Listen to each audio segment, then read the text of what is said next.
Have you ever dreamed of stepping into a world full of color, where nature and humans together create magical landscapes? From bright pink lakes to rainbow-colored mountains and entire towns painted like a work of art, this planet is filled with places so vibrant, they look unreal. In this video, I'll take you on a journey to the 5 most colorful places on Earth that will blow your mind and brighten your day. Get ready to explore beauty like never before. Let's start with number 5, the Grand Prismatic Spring.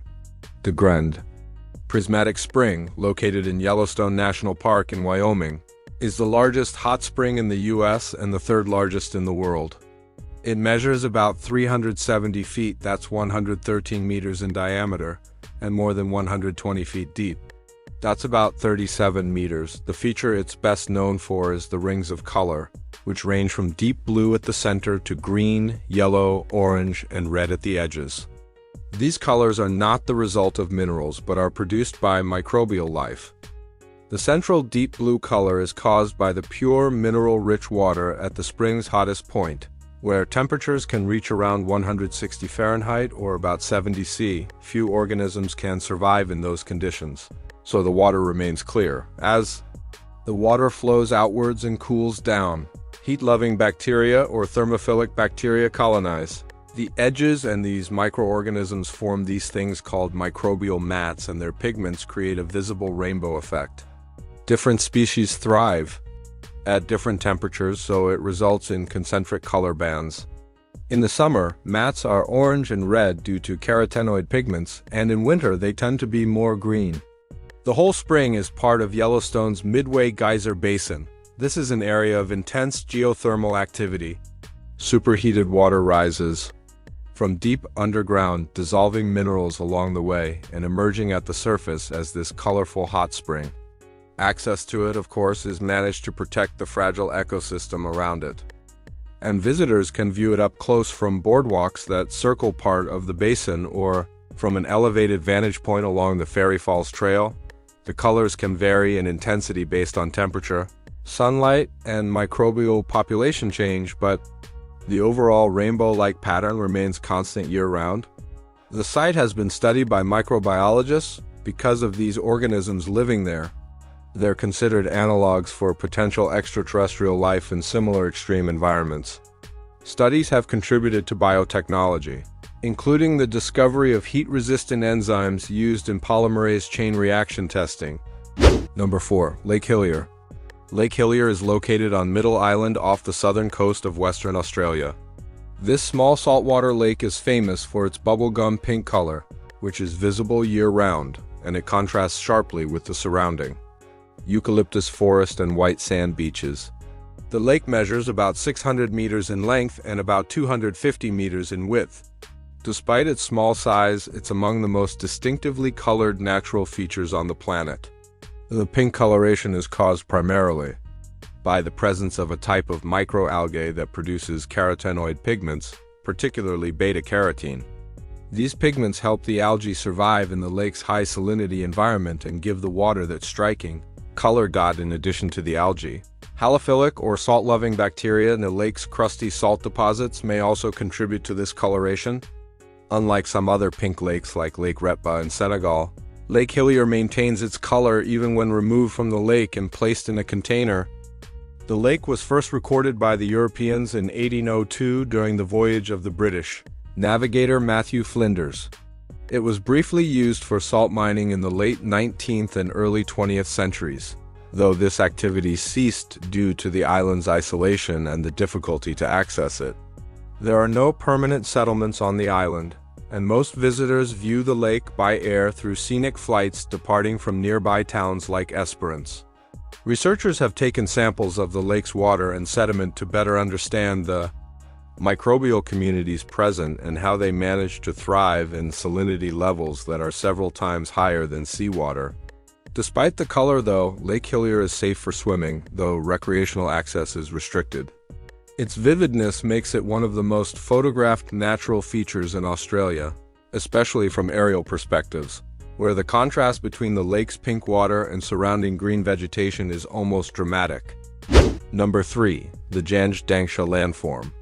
The Jiangdangsha landform is located in the Gansu province of north-central China. It's known for its multicolored rocks, often referred to as the Rainbow Mountains. The appearance of these hills is entirely natural. It's caused by the layering of red sandstones and mineral deposits over millions of years.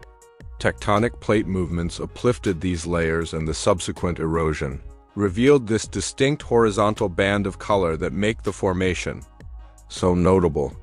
The red sandstone layers, for instance, are rich in iron, which gives them their characteristic rusty hue.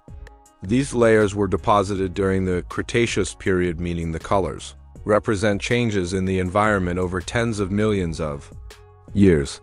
The alternating colors correspond to different mineral compositions laid down at different periods in Earth's history. Tourism to the landform has grown rapidly since the area was designated a UNESCO World Heritage Site in 2010, and a network of boardwalks and viewing platforms has been built to protect the fragile landscape. These walkways are positioned perfectly to provide views during sunset and sunrise when the colors appear most vibrant. The Chinese government has placed restrictions on development around the park to prevent any environmental damage from mass tourism, which has been an ongoing concern. The climate in this part of Gansu is pretty arid with cold winters and hot summers, and the lack of vegetation is a key factor why the colored layers remain exposed and so clearly visible. While some photos of the site online have been enhanced, for marketing purposes, the naturally visible color variations are still striking in person, especially after rainfall when the saturated rocks appear more vivid. The area is also of paleontological interest. Fossilized dinosaur remains have been found nearby, though not within the same formations that produce these colorful bands. Overall, Jiangdangsha is one of the clearest, most visually dramatic examples of natural color stratification anywhere on the planet. Number 2. The Valley of the Flowers. The Valley of Flowers National Park is in India within the Western Himalayas. The park covers about 87 square kilometers and it's part of the larger Nanda Devi Biosphere Reserve, which is a UNESCO World Heritage Site.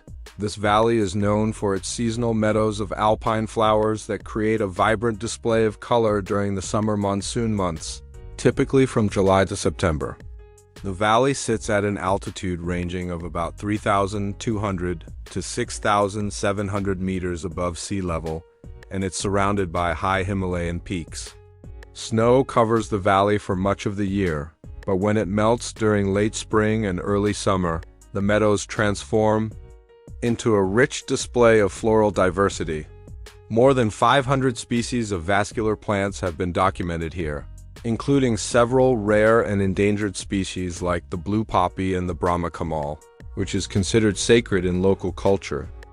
The floral bloom is driven by the monsoon rains, which bring in moisture to the soil and trigger the germination of seeds that have remained dormant throughout the winter.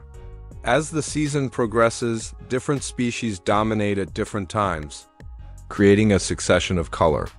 Initially dominated by yellow and white flowers, followed by purples, blues, and then reds. The phenomenon provides researchers with an excellent opportunity to study alpine ecology and plant succession in a high-altitude environment. The valley also supports a variety of animals like Himalayan black bears, snow leopards, musk deer, and numerous bird species. Human activity, of course, is tightly regulated and no permanent settlements exist anywhere in the park. Access is limited to specific trekking routes. The only way to reach the valley is through a multi-day trek, which involves crossing rugged terrain and steep ascents. The park's designation as a World Heritage Site has increased the awareness and funding for its protection. But challenges remain, including managing the impact of trekking tourism and ensuring the local communities benefit from these efforts. Number 1. Kano Crystals. It's a river located in a national park in Colombia's Mita department. It's often referred to as the River of Five Colors or the Liquid Rainbow. It is widely recognized for the vibrant hues that appear in its water. During certain months of the year, unlike many other colorful places, the striking red, yellow, green, blue, and black tones visible in Kano crystals are not caused by minerals or sediments, but by a unique aquatic plant. This endemic plant grows attached to rocks on the riverbed, and it changes color depending on the water conditions. During the wet season, May to November, the water levels are pretty high, and sunlight can penetrate to the plants, causing them to display intense reds and pink tones. The interplay of the sunlight, the water depth, and the surrounding mosses and algae creates this multicolored effect that draws in visitors from around the world. The river itself is relatively short, stretches about 100 kilometers. It flows through an area where three ecosystems converge: the Andes, the Amazon rainforest, and the Orinoco plains. This unique positioning contributes to that diversity. The surrounding region supports a wide range of wildlife, including manatees, capybaras, and numerous bird species, making it an important conservation area in Colombia. Access to it was limited for decades due to armed conflict in the region, but improved security since the 2010s has allowed some tourism to grow. Visitors have to be accompanied by certified guides, and activities are regulated to minimize the impact. For instance, swimming is permitted only in designated areas, and no sunscreen or insect repellent is allowed in the water to protect the plants. The river, though, is not continuously colorful year-round. The phenomenon happens primarily from late June to November, when the conditions are optimal. Outside of that window, the river appears just like any other tropical stream. Scientists continue to study the aquatic plants there to better understand the adaptations and how climate change may affect its growth cycle. So, that was all for today. I hope you have watched the video up to this timestamp. Make sure to press the like button if it amazed you. Press the subscribe button if you still haven't subscribed to the channel, as it's totally free. You can follow me on all social media platforms. All links are given in the description. You can also watch other cool stuff. The playlist link is also mentioned in the description. I will catch you up soon in the next video. Till then, peace out.